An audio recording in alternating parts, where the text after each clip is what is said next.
Bonjour à toutes et à tous. Bienvenue à notre atelier intitulé « Quels sont les leviers d'attractivité de l'assurance dépendance sur lesquels nous devons agir ?» Donc, pendant cet atelier, nous allons vous parler du marché de l'assurance dépendance en France à travers un état de lieu et les perspectives du marché. Nous vous parlerons des travaux du groupe de travail dépendance qui s'est créé au sein de l'IA en septembre 2022. Et puis nous parlerons aussi d'une méthodologie de construction de tables spécifiques à la dépendance.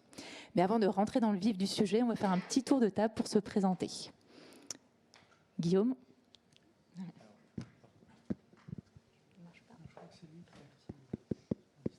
Allô?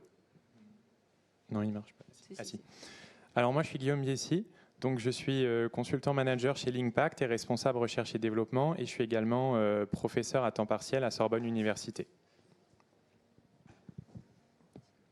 Hicham Afrache, moi je suis responsable de l'actuariat au sein de la direction des assurances de personnes chez France Assureur. Et pour ma part, je suis Aurélie Treilloux, donc associée au sein du groupe Périclès, et j'ai en charge la practice actuariat. Et donc je suis également co-animatrice du groupe de travail sur la dépendance au sein de l'IA, ainsi que du groupe de travail sur la prévoyance. Voilà. Et donc je vais laisser la parole à Hicham pour cette première partie d'atelier. Merci Aurélie. Donc effectivement, notre présentation en fait est faite en 3 parties. La première partie, c'est plus un état des lieux de la situation du risque dépendance en France, avec le marché de l'assurance dépendance et ensuite les perspectives et notamment la proposition de la profession qui est sur la table. Donc on attaque la première partie. Alors, sur le risque dépendance, en fait, c'est un risque lié à l'âge et avec la croissance de la population française, même si c'est en diminution depuis 2005, donc à hauteur de 2021, on est à 0,26% contre 0,75% en 2005. Il y a quand même un vieillissement de la population avec les plus de 75 ans qui représentent 9% en 2015 et qui représenteraient 15% de la population à horizon de 2040. Et pour les personnes concernées par le risque dépendance, donc qui bénéficient de l'allocation perte d'autonomie, donc pour l'exercice 2020, il y avait à peu près 1,3 million de personnes recensées bénéficiaires de l'allocation perte d'autonomie. Donc pour bénéficier de cette allocation, il faut au moins être en GIR1, GIR2, GIR3 ou GIR4. Et donc pour GIR1, GIR2, ce qu'on appelle la dépendance totale ou la dépendance lourde, il y avait à peu près 480 000 personnes concernés. Et à horizon 2040, avec le vieillissement de la population, on prévoit un doublement des personnes concernées par le risque de dépendance. Et du coup, pour la partie dépendance totale, on serait à peu près à hauteur d'1 million de personnes concernées. L'âge moyen de survenance de la dépendance tourne autour de 78 ans pour les hommes et 84 ans pour les femmes. Alors, pour les personnes qui se retrouvent en état de dépendance en établissement, la durée moyenne de la perception de l'allocation perte d'autonomie est entre 3 ans et 4 ans. Et donc 4 ans pour l'ensemble des dépendants et 3 ans pour la dépendance totale. Donc vous l'avez compris, en fait, au bout de 3 ans, en fait, la personne décède.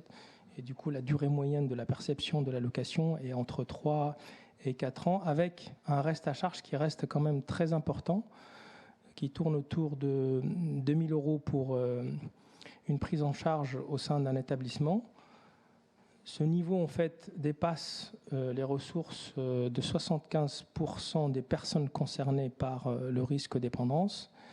Et puis, comme il s'agit d'un coût moyen, en fait, le montant du reste à charge dépend de la structure de l'établissement, qu'il soit public ou privé, et surtout de la localisation. Donc en Ile-de-France, ça coûte beaucoup plus cher que si on était en province, par exemple. Et le graphique de droite, en fait, vous avez le coût d'un hébergement en fonction de la durée. Donc entre 3 ans et 5 ans, ça peut aller de 89 000 €, avec une aide publique qui reste quand même contenue, avec un financement par les ménages qui est du coup très significatif. Et à horizon de 5 ans, on a un financement par les ménages qui dépasse les 150 000 euros.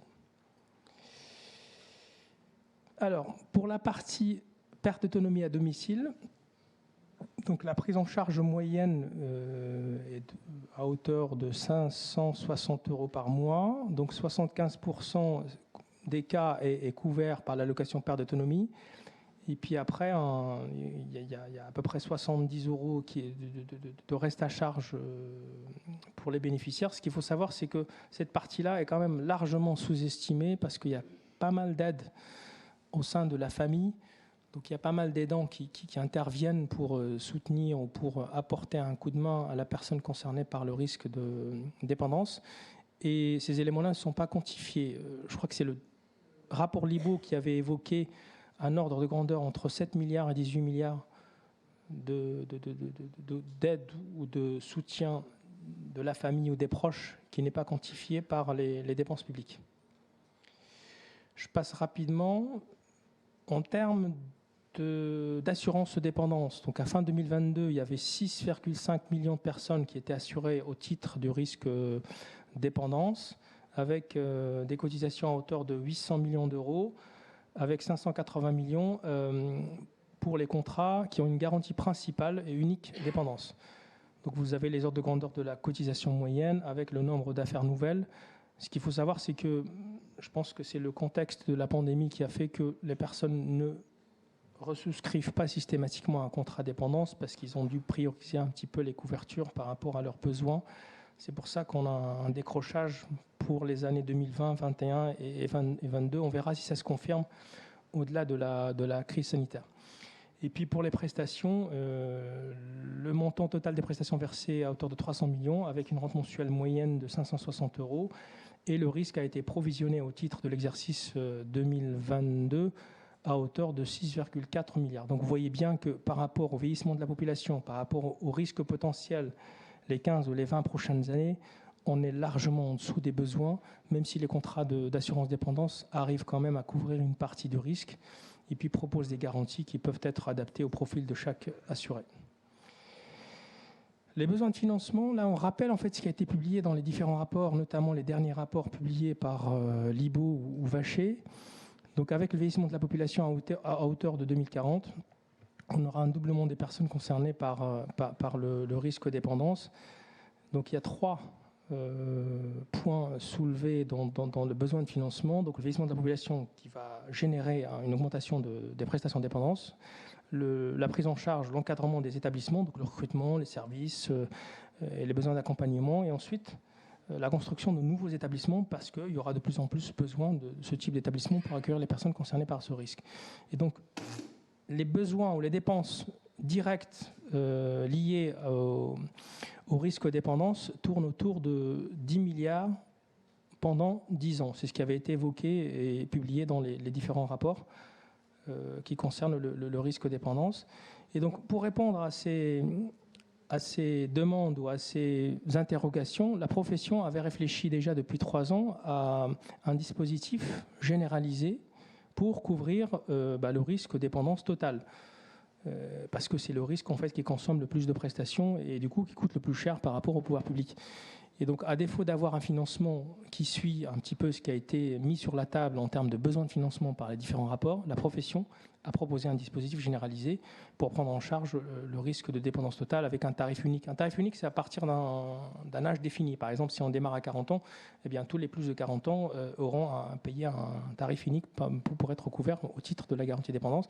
Garantie viagère, donc ça dépend de la cotisation qui aura été mise en place, parce que ce qu'il faut savoir, c'est qu'on a proposé un dispositif, donc un modèle actuariel qui définit les besoin de financement et en face on met des ressources. Les ressources, ça serait les cotisations à payer par l'ensemble des Français à partir d'un certain âge pour que les personnes concernées par le risque de dépendance totale puissent être couvertes.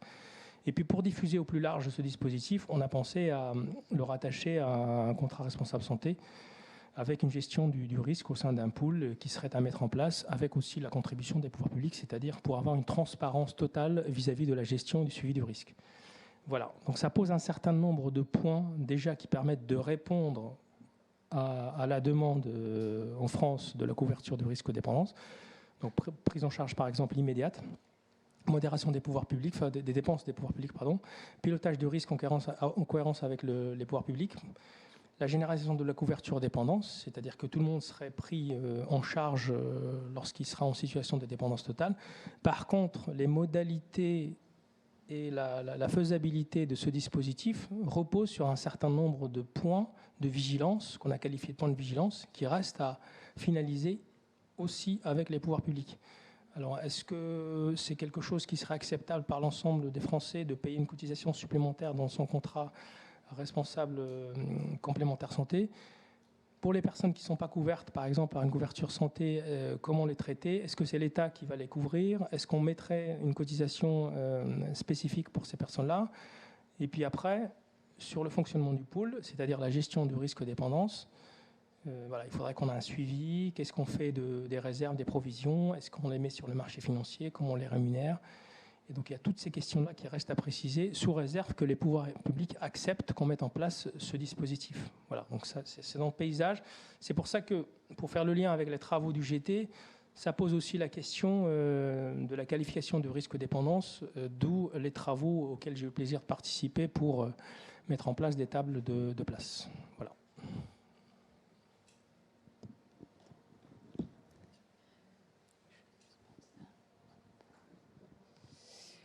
Voilà, donc comment est né le groupe de travail dépendance?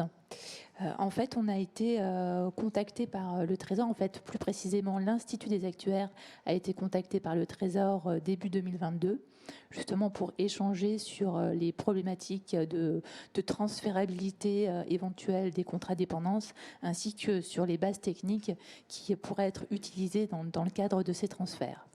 Donc nous sommes allés à Bercy avec Samuel Sivy, que vous connaissez très certainement, et Laure Châtel aussi, qui est très impliquée sur les travaux de la dépendance. Et nous avons pu échanger directement avec le Trésor sur ces problématiques.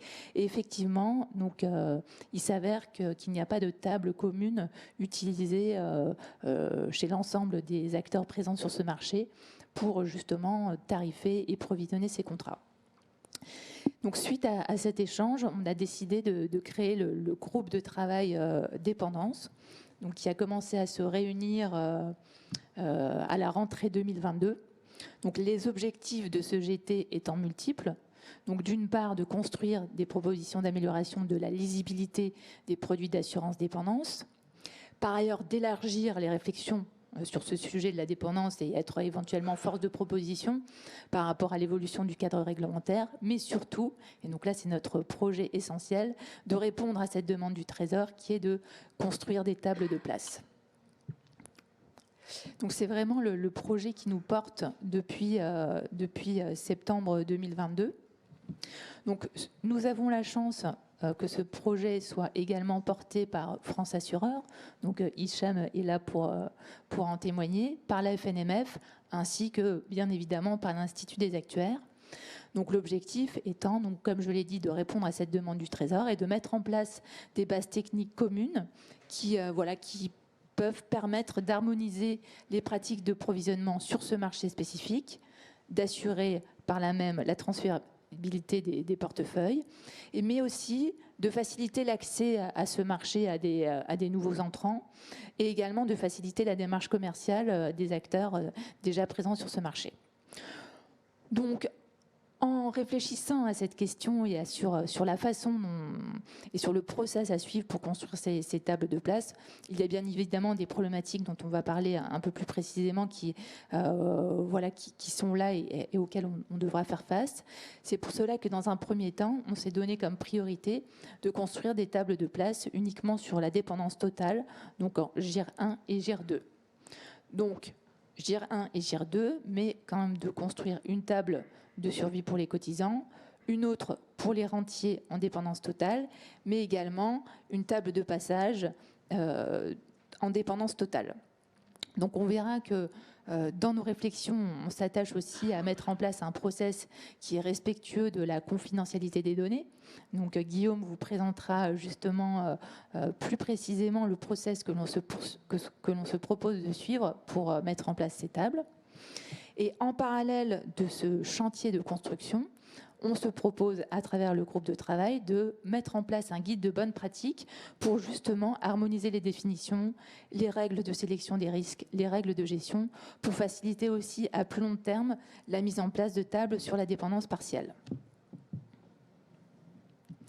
Donc, je vous parlais de problématiques liées à la mise en place de ces tables.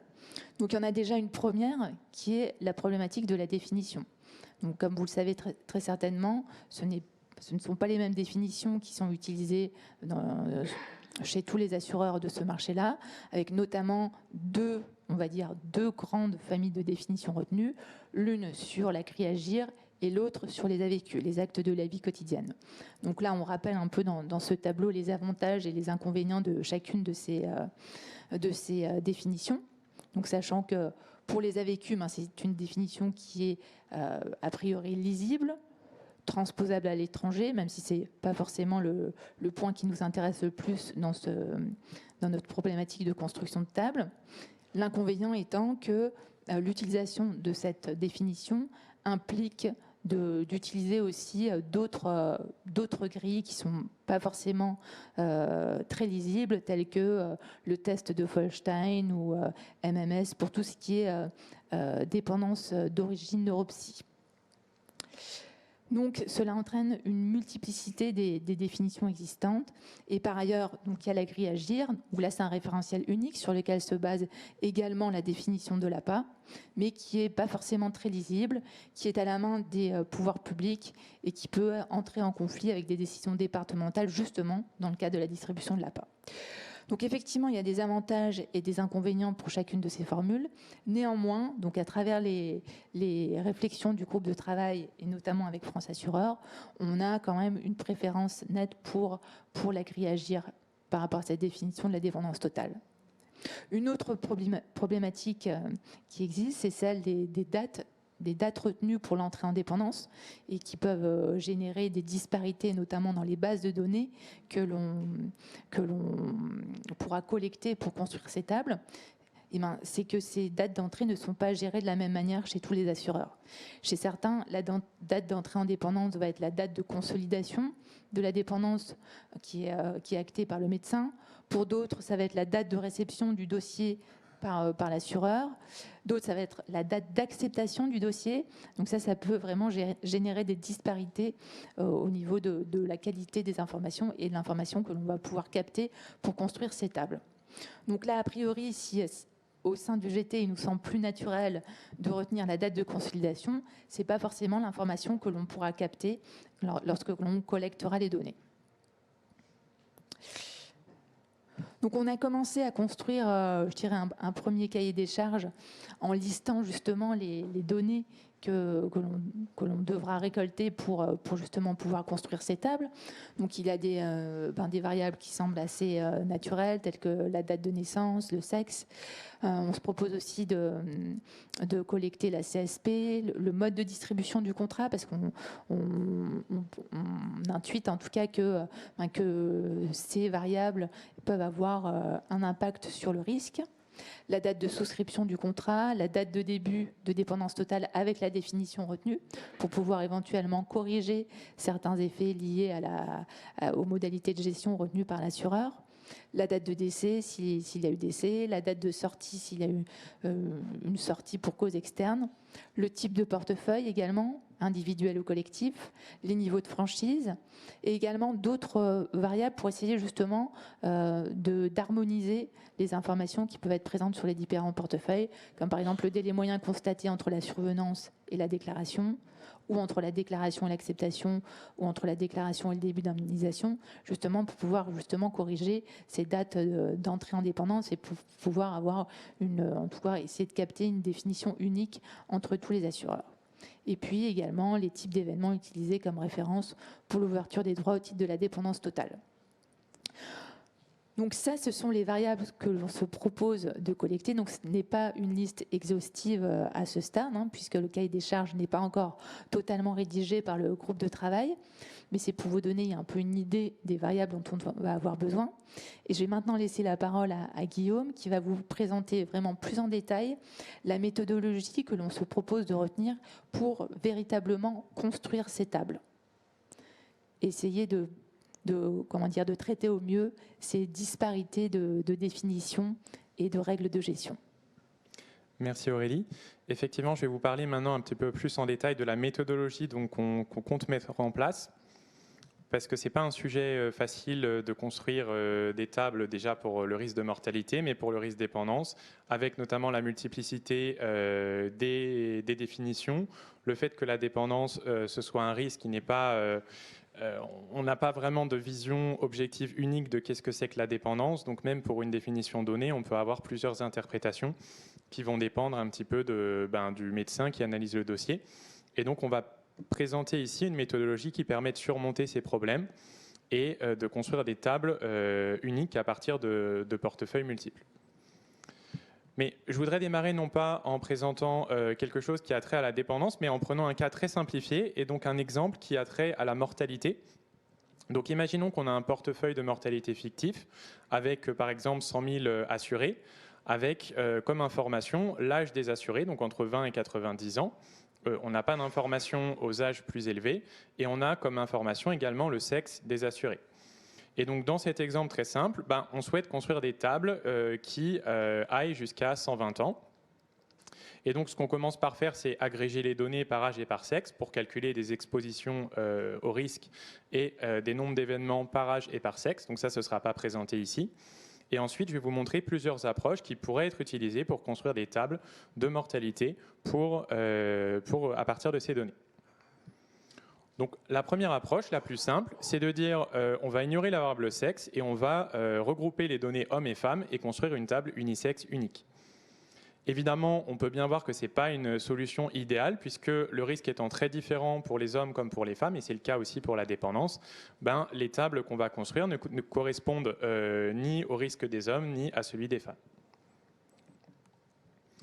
L'approche diamétralement opposée consiste en fait à séparer les données, on va mettre séparément les données hommes et les données femmes et on va construire deux tables distinctes sans jamais utiliser les données de l'autre sexe.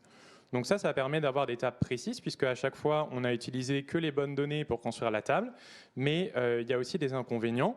Le premier, c'est qu'on se prive d'une partie des données puisque par exemple on n'utilise que 50% des données pour construire chaque table, ou même s'il y a un déséquilibre entre les deux sexes, qui est le cas de la mortalité, il y a plus de décès chez les hommes, on va avoir en fait utilisé seulement par exemple un tiers du portefeuille pour construire la table pour les femmes. Et un deuxième inconvénient qu'on a, c'est quand on essaye d'extrapoler, on va dire naturellement, c'est-à-dire avec une extrapolation linéaire, chacune des lois. Ici, sur la figure de gauche, vous voyez, il y a un croisement en fait des deux lois à partir de 90 ans, avec une hypothèse que la mortalité des femmes va être supérieure à celle des hommes aux grands âges. Et évidemment, ça, d'un point de vue biologique, on sait que c'est pas possible. Donc, il y a un petit souci dans le modèle. Une première solution en fait, pour surmonter ce problème, elle est très simple, en fait, vous la connaissez déjà, c'est d'utiliser un modèle à risque proportionnel. Donc on ne va pas supposer que les lois des hommes et des femmes sont les mêmes, mais on va supposer qu'elles sont proportionnelles et on va calibrer un modèle où il y aura un coefficient de proportionnalité homme-femme qui sera le même pour tous les âges. Donc ça permet notamment de surmonter le problème de l'extrapolation des lois qui se croisent, mais malheureusement, l'hypothèse de proportionnalité n'est en général jamais vérifiée dans la pratique. On a des phénomènes qui sont plus compliqués que ça, et donc c'est une hypothèse qui est ici rejetée, et qui fait qu'on a des lois qui ne seront pas totalement adaptées aux données, notamment aux grands âges. Et donc, on va introduire ici une quatrième approche qui est celle qu'on proposera pour construire les tables de place, qui est une approche innovante avec deux grands principes. Le premier grand principe, c'est la modularité. Donc on va décomposer en fait dans cette approche le risque sous la forme d'un produit d'abord d'une valeur moyenne, donc il y a un taux moyen indépendamment de l'âge et du sexe sur le portefeuille. On va avoir un effet marginal des variables explicatives. Ici, vous avez un effet de l'âge qui va être considéré comme un effet lisse, donc on va utiliser une méthode de lissage. Et vous allez avoir un effet du sexe qui va être avec un seul paramètre. Ici, il y en a deux, mais il y a une relation qui fait que la moyenne des deux doit être la moyenne du portefeuille. Donc, on a un seul degré de liberté. Et si on somme en fait ces trois premières lois, d'abord l'effet de la valeur moyenne et les deux effets marginaux de l'âge et du sexe, on retombe en fait sur le modèle à risque proportionnel. Et donc, ce qui va faire la force de l'approche, c'est qu'on va rajouter un quatrième effet qui est un effet d'interaction entre l'âge et le sexe. Et cet effet va être lisse selon l'âge. D'accord ? Et donc cette approche, en fait, vous la connaissez déjà peut-être sous le nom d'ANOVA. On peut également l'appeler approche hiérarchique parce que ça décrit mieux, je trouve, la manière dont on procède, c'est-à-dire d'abord la moyenne, ensuite les effets marginaux de chaque variable explicative et ensuite les effets d'interaction. Sachant qu'on peut avoir également des interactions triples, c'est-à-dire entre 3 variables explicatives. Le deuxième grand principe de l'approche, c'est la parcimonie. En fait, quand on va construire ces lois ici, on va avoir beaucoup de paramètres à manipuler. Et une manière de régler ce problème et d'éviter le surapprentissage, ça va être d'assigner à chaque paramètre du modèle un niveau de crédibilité qui va dépendre du volume d'observation disponible. Plus on va avoir de données, plus on va donner de crédibilité aux paramètres, et moins on aura de données, plus on aura des paramètres dont l'effet sera atténué parce qu'on n'est pas vraiment sûr qu'il y ait un effet. Et donc ça, plus formellement, on va se placer dans le cadre des modèles mixtes qui sont une généralisation des modèles linéaires classiques ou des modèles linéaires généralisés. Et donc un modèle mixte, c'est un modèle qui contient 2 types de paramètres qui sont appelés ici les effets. Les effets fixes, c'est des paramètres au sens classique, c'est-à-dire soit ils sont présents dans le modèle, soit ils sont absents du modèle. Et en général, on utilise des tests d'hypothèse pour valider si on les met ou non dans le modèle. Les effets aléatoires, c'est un second type de paramètres qui ont un niveau de crédibilité. Donc on ne va pas devoir choisir souvent à la main si on met le paramètre ou pas dans le modèle. On va toujours mettre le paramètre, mais on va ajuster son niveau de crédibilité sur la base des données disponibles. Et en pratique, ça veut dire qu'on va multiplier la valeur qu'on aurait choisie pour le paramètre par son niveau de crédibilité. C'est-à-dire si on trouve par exemple qu'il y a une surmortalité de 40% des hommes par rapport aux femmes, et la crédibilité est de 0,5, on va mettre plus 20% pour les hommes. D'accord ? Ça, c'est connu sous le nom de shrinkage aussi, d'un point de vue statistique comme méthode.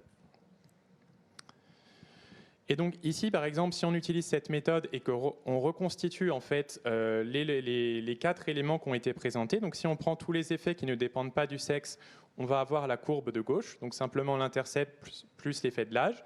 Et sur la courbe de droite, on a l'effet moyen par sexe plus l'effet croisé âge fois sexe. Et en fait, la courbe de gauche, vous voyez, elle est asymptotiquement exponentielle, c'est-à-dire que la mortalité va augmenter aux grands âges de manière exponentielle. Alors que la courbe de droite, elle est asymptotiquement constante, c'est-à-dire la différence de mortalité homme-femme va être maintenue constante aux grands âges.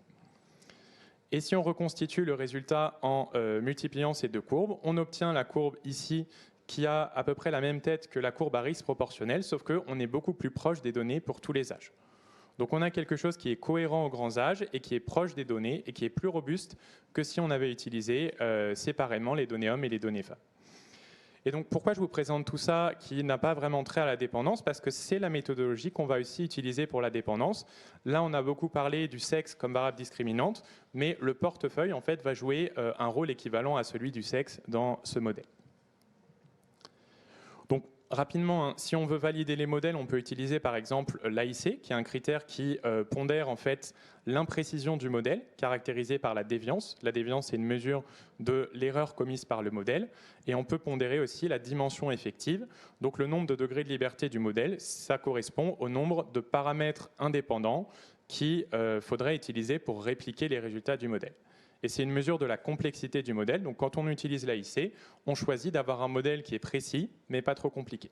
Et en tant qu'actuaire, c'est en général ce qu'on va mettre en avant aussi. Donc si on compare les approches qui ont été présentées, on se rend compte que l'approche hiérarchique qui a été introduite en fait ici en dernier, c'est la plus précise, au même titre que l'approche segmentée.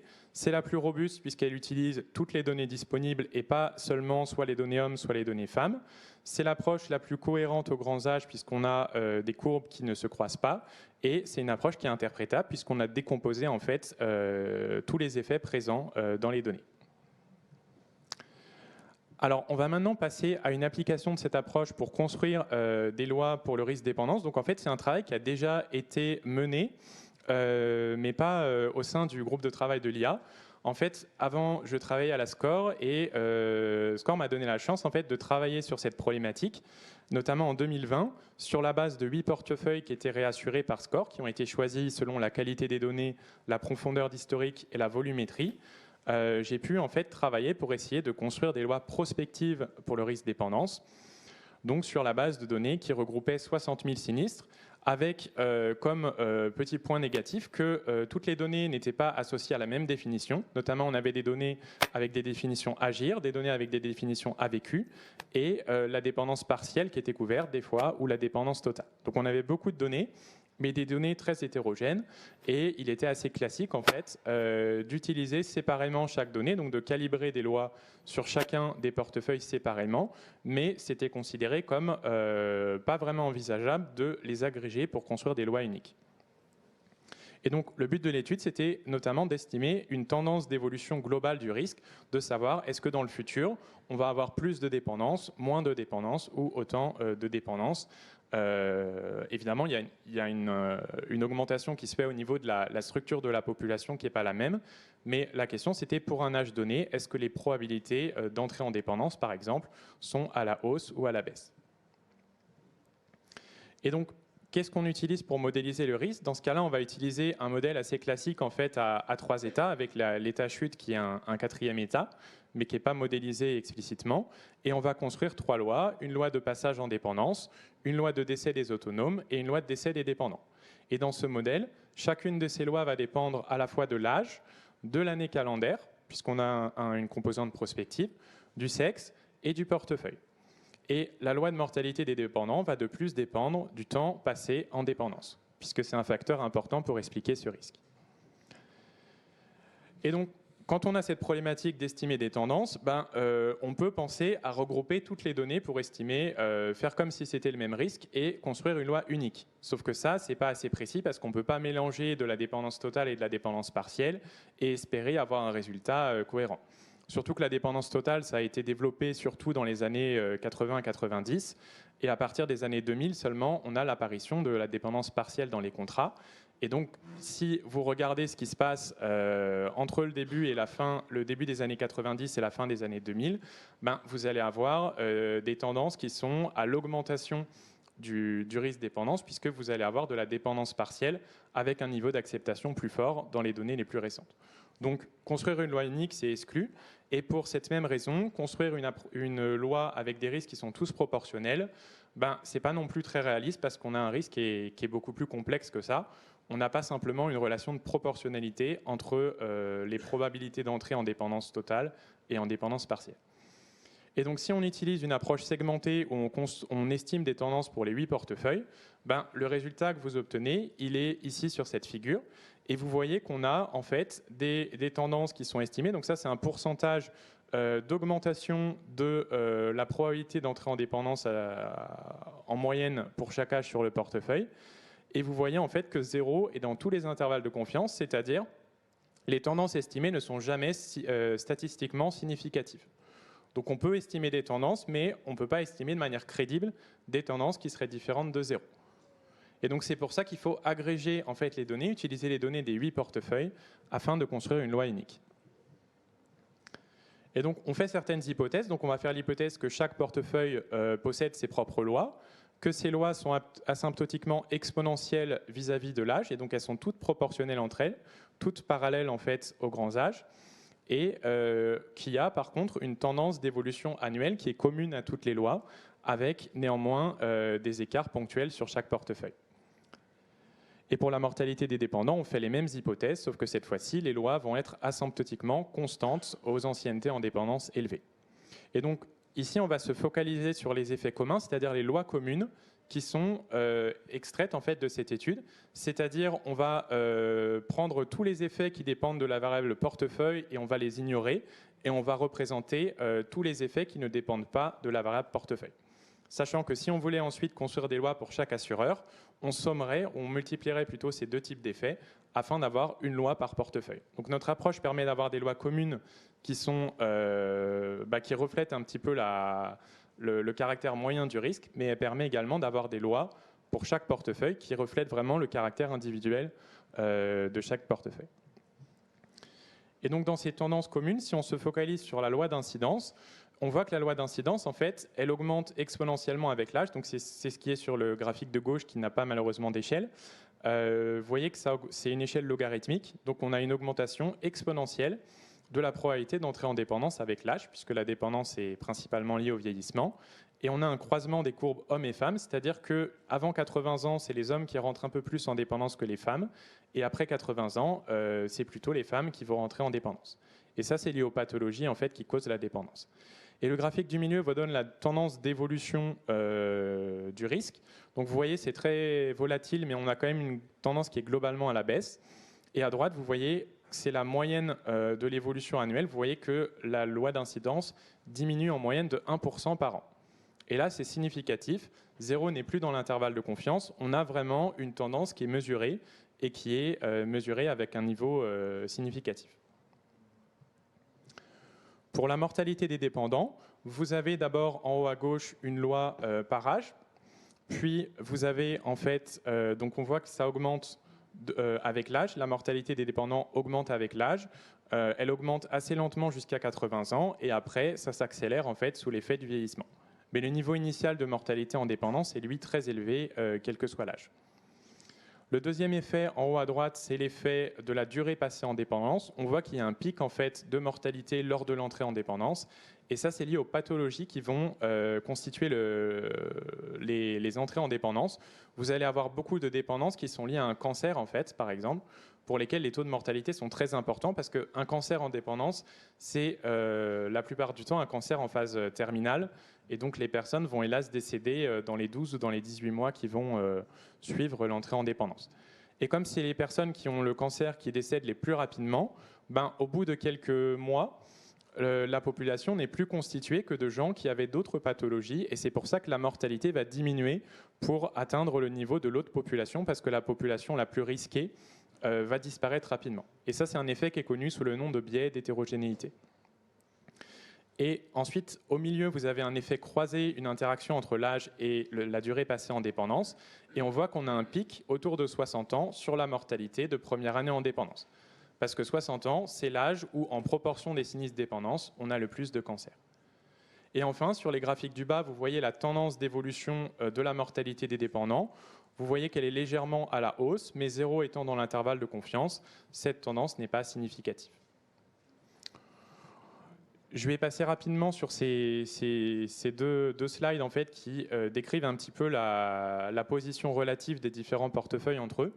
Pour arriver tout de suite à ma conclusion, donc on a présenté en fait ici une approche avec deux principes, la modularité pour pouvoir vraiment décomposer qu'est-ce qui est un effet de l'âge, qu'est-ce qui est un effet du sexe, qu'est-ce qui est un effet de chaque portefeuille et qui est commun à tous les portefeuilles, et la parcimonie pour éviter le surapprentissage, parce que dans un modèle aussi compliqué, il y a des milliers de paramètres pour la mortalité des dépendants, il faut éviter le surapprentissage et donc il faut trouver un moyen d'avoir quelque chose qui assigne une crédibilité à chaque paramètre pour limiter l'effet de surapprentissage. Donc l'approche qui est présentée, elle est précise, elle est robuste, elle est interprétable et donc elle pourrait s'appliquer pour construire des lois de place pour le risque dépendance. Je vais maintenant laisser la parole à Aurélie pour conclure notre intervention. Merci beaucoup Guillaume. Donc, par rapport à cette approche qui vient d'être présentée, donc, le groupe de travail dépendance propose de suivre le protocole suivant. Donc, ce serait que pour commencer, chaque assureur transmet ses données de manière individuelle et anonymisée à l'Institut des actuaires. Ensuite, l'Institut des actuaires regroupe ces données dans une seule base et anonymise leur provenance. L'Institut agrège ensuite ces données par combinaison de portefeuilles, âge, sexe, année calendaire, ancienneté en dépendance, en tenant compte également des différentes franchises. Puis, l'Institut applique la modélisation qui vient d'être présentée par Guillaume. Donc ensuite, il y a plusieurs lois qui sont obtenues. La loi commune, elle serait rendue publique et donc c'est cette loi-là qui pourrait être homologuée, donc après une phase de test sur le marché. Et en parallèle, chaque assureur recevrait la loi individuelle qui correspond à son portefeuille. Donc ça, c'est le protocole que l'on se propose de suivre et qui sera présenté également dans le cahier des charges qui est en cours de rédaction au sein du groupe de travail. Et donc, pour donner un peu de perspective à nos travaux, Donc l'idée est de finaliser le cahier des charges, donc qui recensera notamment l'ensemble des données qui seront demandées aux différents assureurs pour le premier semestre 2024. Et ensuite, ce cahier des charges serait diffusé via les fédérations, n'est-ce pas, Hicham, notamment en France Assureur? Il y a déjà un accord de principe, oui. Il y a déjà un accord de principe. Donc voilà, il faut vraiment que là, on finalise la rédaction du cahier des charges en coordination également avec les assureurs présents sur ce marché pour que justement les variables demandées soient des demandes réalistes, on va dire, par rapport à ce qui est possible de récupérer. Et donc l'envoi du cahier des charges se ferait plutôt sur le deuxième semestre 2024. Voilà, et puis après, ça serait vraiment, on rentrerait dans le dur avec la construction des tables au sein de l'IA. Donc voilà pour les perspectives et les objectifs du groupe de travail dépendance. Donc il y a déjà une vingtaine de personnes qui sont bien impliquées dans ce groupe de travail. Si ça vous intéresse, n'hésitez pas à nous rejoindre. Et puis par ailleurs, on vous encourage aussi à parler de ce projet si vous travaillez sur la dépendance et à nous aider dans ce process de collecte des données. Voilà, mais en tout cas, avant de conclure totalement cet atelier, on va laisser la place à une session de questions-réponses, si vous en avez. Juste, n'oubliez pas de lever la main avant de poser la question pour pouvoir récupérer un micro pour qu'on puisse bien vous entendre. Voilà, donc il y a une première question ici devant.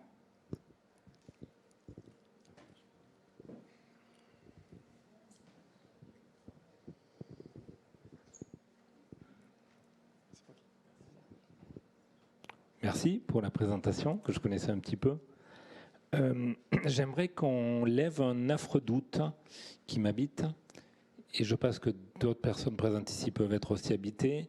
Alors, sur la partie jeu, on construit des tables pour avoir un référentiel un petit peu commun, des guidelines mutualisés. Je pense qu'on est tous d'accord. La partie qui me turlupine un petit peu quand même, c'est quel est l'objectif vraiment final. Vous avez cité 3 fois le mot transfert des contrats dépendance.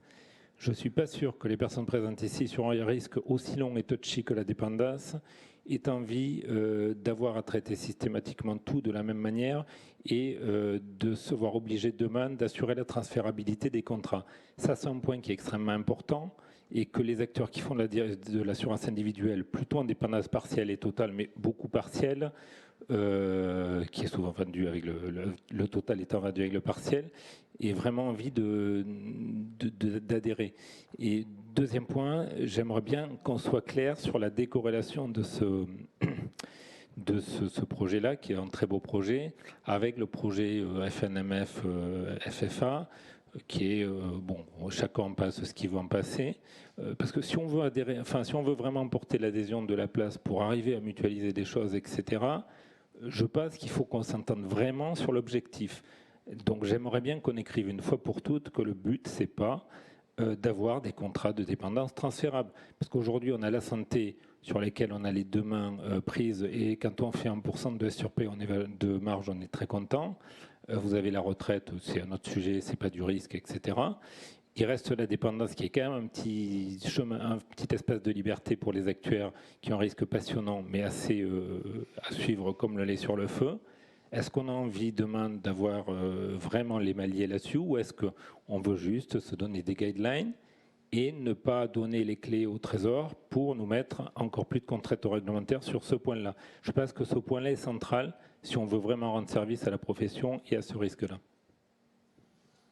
Alors, quelques éléments de réponse et peut-être aussi un rappel des dernières évolutions sur ce sujet, parce que derrière le mot transférabilité, il y a le mot évaluation objective du risque dépendance. Et donc, la DGT, suite aux différents rapports qui étaient publiés entre 2019 et 2020, donc Libaud et Vacher, a partagé avec nous le fait que, ce que je présentais au début, le marché d'assurance dépendance reste quand même en dessous du risque dépendance, et surtout pour les 15 prochaines années, les Français seront davantage exposés à ce risque. Et donc derrière le mot transférabilité, la DGT a cherché à objectiver l'évaluation du risque de la perte d'autonomie. Bon, je pense que tu partageras le point. l'idée aussi pour les assurés, c'est de se retrouver, par exemple, avec des garanties dépendance qui pourraient être mises en place par rapport à leur plan d'épargne retraite, de se retrouver par rapport à des garanties ou des propositions qui seraient faites par un assureur ou par un autre, et de se retrouver via quelque chose qui serait défini via un texte réglementaire, en l'occurrence les tables de place, pour qualifier le risque dépendance. Aujourd'hui, ce qui nous a été reproché aussi par les pouvoirs publics, c'est que vous pouvez avoir autant de définitions, par exemple au niveau des grilles, que des portefeuilles, et du coup ça manque un petit peu d'objectivité par rapport à l'évaluation du risque dépendance, qui a un risque de société. Et donc l'objectif premier, c'est de répondre à cette demande, d'où l'intérêt d'avoir des tables de place. Alors on met le mot transférabilité derrière pour dire on objective, on a l'objectif d'avoir un outil ou une table qui permettrait d'avoir une évaluation indépendante, objective, du risque dépendance. Mais derrière, c'est aussi pour montrer au pouvoir public qu'on est capable de le faire au niveau de la place et que c'est l'Institut qui s'en occupe via des travaux comme ce qui vient d'être présenté aujourd'hui. Ça, ok. Mais on peut très bien avoir une définition commune du risque. Aujourd'hui, d'ailleurs, on a 4 ou 5 cas vécus, ça dépend des contrats, plus la GIR. Il y a souvent les deux parce que les GIR tout seuls sont quand même à géométrie variable en fonction des départements. Donc on peut avoir une définition commune du risque sans forcément avoir de table commune, et on peut avoir une table sans afficher un mot transférabilité. Enfin, je pense que le point est extrêmement important. C'est un risque qui est sur 30 ans, la dépendance, qui se surveille comme le lait sur le feu. On peut faire facilement faillite en faisant de la dépendance. Les Américains vous les expliqueront ça mieux que moi. Je pense qu'il y a des acteurs qui arrivent à développer. Bon, nous, on en fait partie, même si on a un petit acteur. D'autres un petit peu moins. Mon alerte là-dessus, c'est qu'on n'arrive pas sur un marché qui n'est pas nomenclaturé comme la santé. La santé, les actes qui sont codifiés, on ajuste les prix chaque année. Bon, on est surveillé, mais c'est pas très compliqué puisque chaque année on fait des ajustements. Sur la dépendance, on s'engage aujourd'hui pour dans 35 ans. Il n'y a pas de codification des actes, il n'y a pas de tarification unique d'actes, etc. C'est peut-être à ça qu'on arrivera demain. Donc, ce que je voudrais dire, c'est qu'il faudrait pas, il faut vraiment qu'on soit clair sur quels sont les objectifs techniques et quels sont pas les objectifs réglementaires qu'on met derrière. C'est juste ça. Quand j'entends transfert 3 fois, enfin, tu sais ce que j'en passe. Je suis désolé, mais pour moi, un transfert, la définition est à peu près claire. Hein. Donc, j'aimerais être sûr que c'est pas ça. Voilà. Si tu veux, derrière transférabilité aussi, c'est pour ça qu'il faut faire aussi un peu de pédagogie vis-à-vis des pouvoirs publics, c'est l'aspect concurrentiel par rapport aux assurés, c'est-à-dire qu'ils puissent accéder à des contrats ou à des garanties dépendance et que le marché puisse en proposer avec une espèce de concurrence qui se met en place, ce qui manque encore aujourd'hui parce qu'ils considèrent que le marché n'est pas mature. Voilà, ça fait partie des éléments de pédagogie qu'il faudrait qu'on ait au moment où on ira voir les pouvoirs publics pour dire c'est un risque sur le long terme. C'est ce qu'on a vu aussi sur d'autres sujets qui ont fait l'actualité pendant quelques temps. Donc ce sujet-là, on traitera au moment voulu, mais pour l'instant, on est sur la partie technique de construction des tables qui relève de l'Institut. Donc il ne faut pas qu'on mélange les sujets. Peut-être qu'avec les tables, on devra livrer, il faut peut-être se mettre d'accord avant, cette chose-là. Quand j'entends par exemple qu'on doit tous gérer le risque de la même manière, je ne sais pas, je ne suis pas sûr. Il y a des assureurs qui sont assez vigilants à la souscription, qui ont une section médicale assez poussée et qui sont peut-être un petit peu plus cool à l'indemnisation. D'autres, ils font le contraire. Je ne sais pas si demain, on veut juste que ça soit parfaitement uniforme, ça. Mais je pense que ça fait partie des prérequis sur lesquels on doit être d'accord. C'est juste ma vision d'assureur sur ce risque-là. Après, effectivement, c'est un projet technique, là aussi, de construire ces tables. Et après, toutes les réponses à ces questions se poseront aussi au moment de l'éventuelle phase d'homologation, où là, il faudra justement qu'il y ait une phase de test préalable, et ensuite on précise vraiment dans quel cadre ces tables devront ou pourront être utilisées.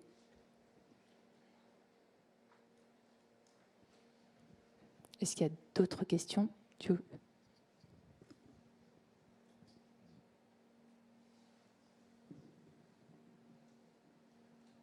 Non, bah, s'il n'y a plus de questions, je vous propose de clôturer cet atelier. Merci.